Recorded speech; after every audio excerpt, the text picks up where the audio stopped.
you say that heroin addiction robbed you of your childhood? I would never say it to her face, but I think so. I mean, that's not even the only place it's touched in my life either. Um, I had a friend it killed when I was in high school. It was after she left and after she came back. It was after all this when I knew more about it. I knew what it was. I knew he was doing it. And he was sick already. You know, he had a disease that was kind of robbing his body. And you know, he knew he was going to die because of it eventually. So I guess he just thought that he might as well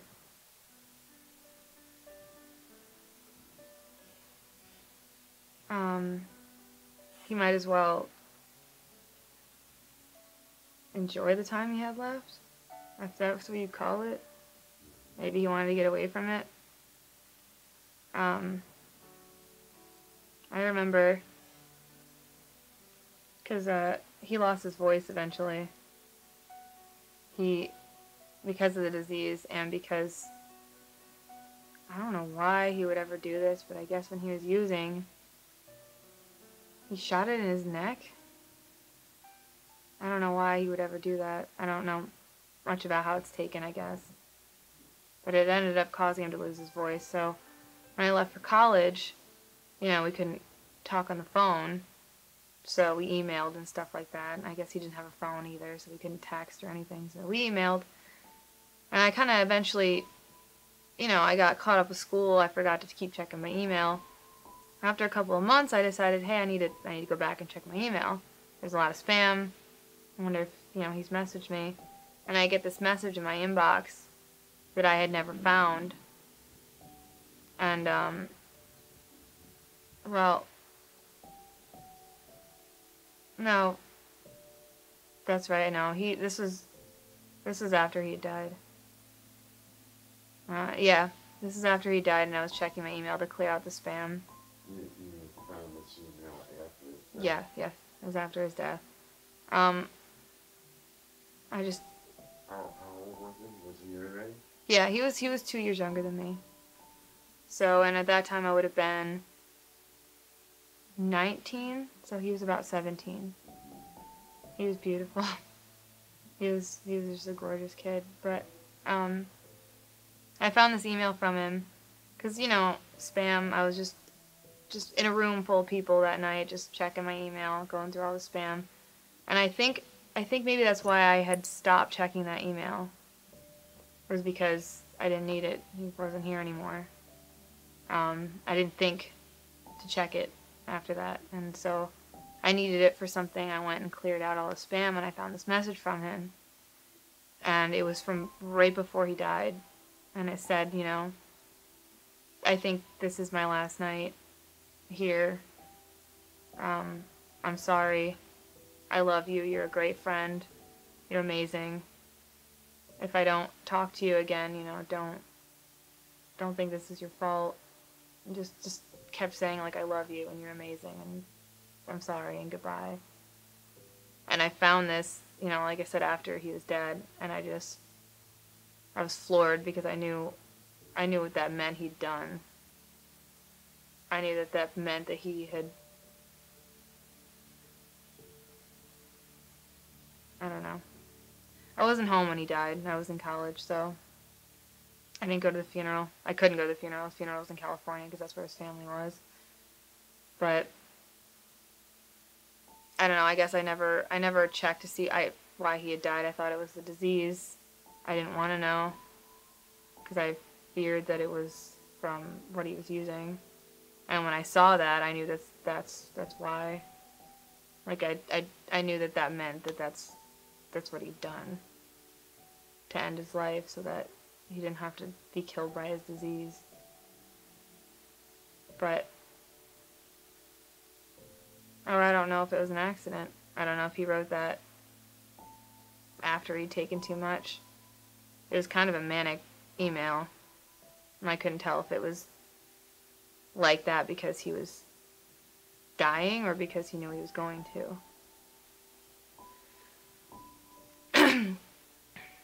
And I just,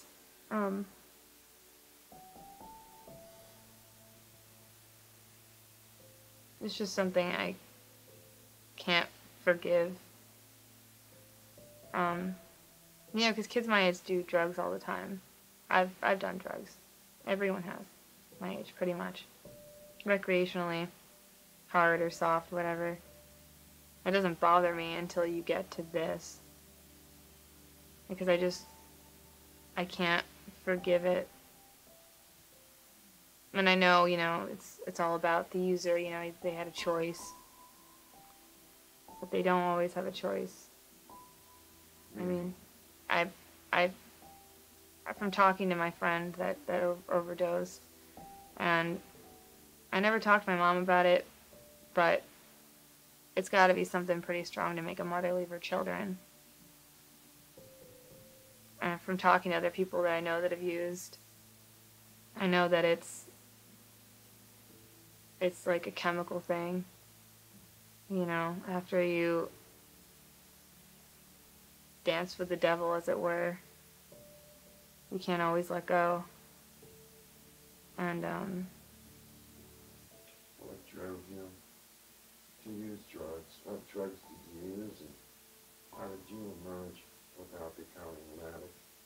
I always knew that I would never do the really hard things, heroin, meth. I knew from the get-go because of my life and because of just other things that my parents were good parents. They told me you might do this, you might do that, but don't do this. Don't ever do this. And I listened to them because I didn't want to throw my life away. I've done, the simple things, smoke weed, tried cocaine. Not worth it. And it can be cut with some bad things sometimes, so that's dangerous too. LSD, Molly, which is kind of like LSD, sort of. You do realize that Molly hasn't existed on the East Coast for about 45 years. It's either crystal meth or crack, combined with black cars and I didn't know that.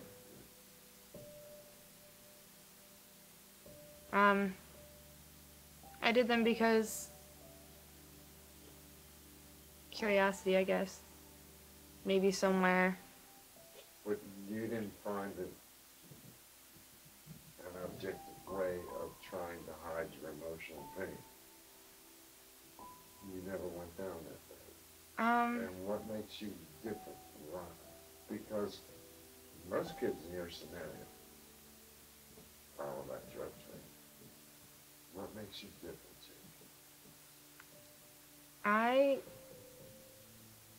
And this is gonna sound harsh, and this is not supposed to be a hit on my mother. Oh, I love her very much. But after she left, and when I was still angry, I wanted to do everything in my power to be nothing like her. I don't know if that came from that place of anger or abandonment. I just wanted nothing to do with who I found that she was at the time. And it went pretty far. It went past drugs. It went to me analyzing every behavior she's ever been and me trying really hard not to be any of those things. Do you have Reckless. A rage? Is there a rage deep inside you? I was surprised to find at one point that there was.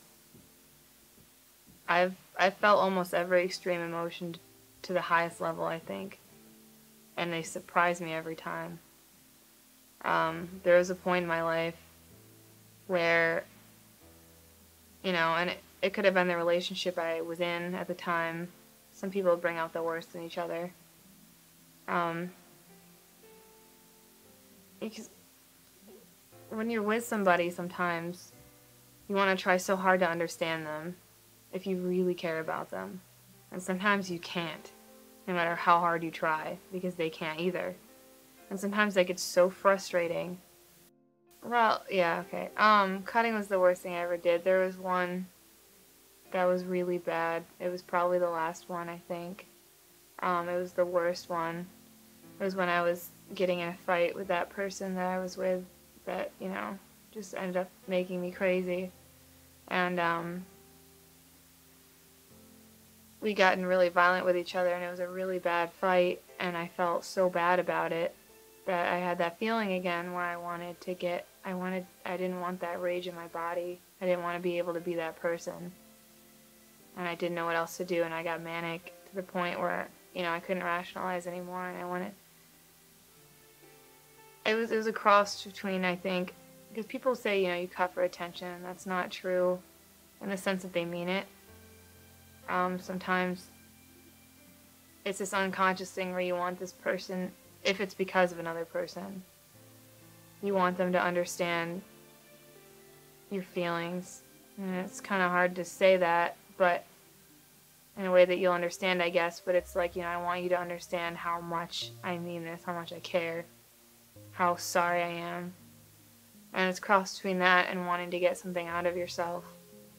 And, you know, I just went into the bathroom, and I couldn't think, and, you know, I had cut myself really deeply, and when I kind of came back into my head and realized what I'd done, you know, it's the biggest scar I have, and, it was so deep that, you know, I could see the fat coming out of my body, you know, the skin. I could see the veins underneath it, and you know, that's when I got really scared of what I was doing, because I mean, it hurt, and it's a risky thing to do to yourself, but that was like the worst one I'd ever done, and I got scared that like I had done it too much, and that I was gonna bleed to death or something. But when you do something like that, you don't really want other people to know, so you don't want to go to the hospital. You know, you don't want to admit that you've done that. You don't want to admit you've got a problem. So I kind of just patched it up and let it heal, which is kind of why it's raised and it's not really that pretty. And it didn't heal correctly, but it healed. And when I ever did recreational drugs, coming back to your earlier question, I mean, there's a sense of curiosity, you know, when you're younger too. You're just like, oh, your friends are doing it, do you want to try it? Sure. I do remember times when, you know, I was in that bad place, and I would do those things, and it wasn't to the point where I ever wanted to, like, slip into something that would take me really far away for a long time. It would always be in the moment, and I would remember doing certain things, like LSD things, that would make you feel really good. And there would be this, at least for me, I don't know, I guess I kind of got a small understanding maybe of addiction through this. There would be this small feeling when you feel yourself coming down from it, or you don't want it to. Because even if your life at that time isn't really bad, you might be remembering things that were. You might feel really good, and you might sit there and be thinking all these things and feel great about yourself while you're on them, and just feel like you feel so in tune with things, and you just feel so good about yourself. And when you felt so bad about yourself for a long period of time, you don't want that to stop. You know, you want to feel good about yourself. So there were times when I was on certain things like acid or Molly where you feel really good, and then you're up all night and you see the sun coming up, and you can feel the end of it coming, and it makes you kind of sad, because it's like the end of the night, it's the end of the party, it's the end of the feeling that you're having right now. And it never got to the point where, you know, I was always self-conscious enough where I realized that was like, okay, like I needed to let it end. But there was always that the daylight's gonna end it. It's gonna end the night. And it's kind of a sad feeling, and I kind of thought about it once and thought that must be how it must feel on a small scale to be addicted to a drug, because it's like you just don't want that feeling to end. But I think at least in this society especially, if we grow up, if you have problems, like I was born with ADHD, doctors tried to give me Ritalin, try to fix it, even though I was a kid and I was just hyper. That's how I saw it. I was a hyper child. I didn't see anything wrong with it. Some people get prescribed medication to fix it. So when you have something that's out of the ordinary or isn't totally deadpan normal of a feeling, which is why I'm glad my dad didn't let that happen. And you know, when I found out about that, I was a bit pissed at my mom for agreeing to that, because you know she's not really for that kind of thing. She's very individualistic. She's always, you know, supported my individualism. It's a funny contrast, because my dad, you know, he loves me for who I am. He loves me a lot. He encourages what I do. But, you know, sometimes, you know, the septum piercing, the hair dye, you know, he wants me to be a little less eccentric sometimes, because he wants me to have a good life. He doesn't want me to be different as far as, like, being treated differently. So, you know, he does things like, you don't get tattoos, you know, don't pierce your nose, it's silly.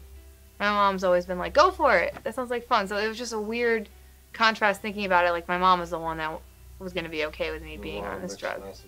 Yeah, exactly. It just didn't make any sense to me as a kid, but, I lost my train of thought.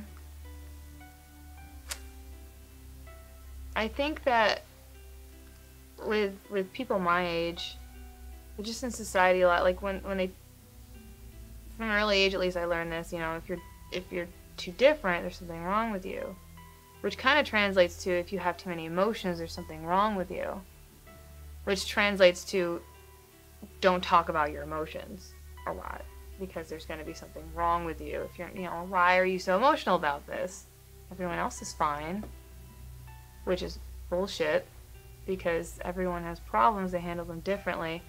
So I think in my generation, some people don't handle them at all. Exactly, and I think that can be where drugs come in, because if someone grows up their whole life thinking there's something wrong with them, and they're not supposed to express their feelings, you know, they're like, well, what the hell's wrong with me? It's something to fix me. And they find this thing that makes them feel good. Right. And now you start self-inflicting, and you're quiet, you don't tell anybody, you don't say anything about what's going on.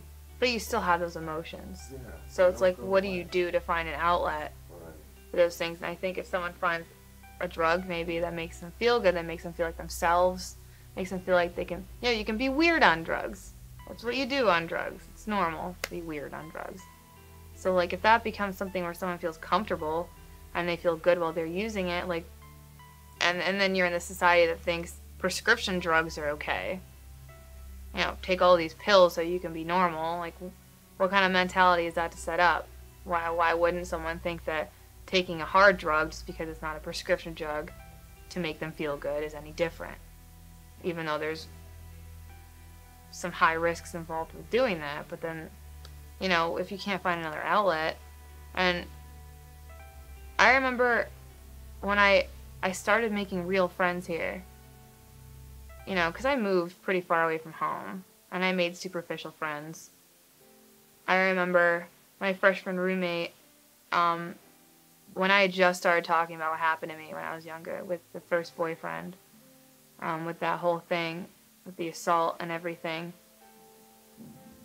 I started to learn that talking about it was bringing my memories back. It was helping me because I had kept it in for so long, and that was bad. That was bad. It brought a lot of bad things to the surface that I didn't understand, like rage, like issues that I couldn't understand. I started getting night terrors, really bad nightmares, and I remember trying to tell my roommate, who I didn't have really good friends at this point. I had friends. I had the girls on my floor, and girls can be cruel. They can be fake. Everyone can be. But, you know, I'm a girl, so I can say that. And I tried to talk to her about it, and I knew she wasn't, like, the best person in the world, but, you know, I live with her, you know, I should be able to talk to her. I'm going to try this opening up thing to other people. And what she said, I still can't fathom. I really can't. I told her this horrible thing that happened to me, and I mean, it took a lot. You could tell. I remember the way I was talking. I remember how I choked when I was talking. I remember how I had a hard time getting it out. It wasn't, and I don't have an easy time telling it now, but back then, to imagine, it was the third person maybe I told. It wasn't easy. I couldn't get it all out. I had trouble piecing it all together. And at the end of all of it, she just looks at me like it was nothing and just says, "Oh, so what? So he just tried to put his in your mouth." Or something like that. Something so unfathomably insensitive. I couldn't understand, like, how that could be a reaction from somebody. It blew my mind. And luckily, I mean, that made me not want to talk about it, obviously, to anybody ever again, because I was like, well, okay, that's the reaction I'm going to get. I'm not going to get, but if that's like, that's the kind of thing that's going to happen when I try to tell somebody this. I'm trying to open up to them. If that's what's going to happen, I don't want to talk about it anymore. So I didn't for a while again. I stopped talking about it again. Sure. Right, because I thought that's how we handle things. It's going to be a normal thing, I guess. And it happens all the time, so I guess it's a normal thing. So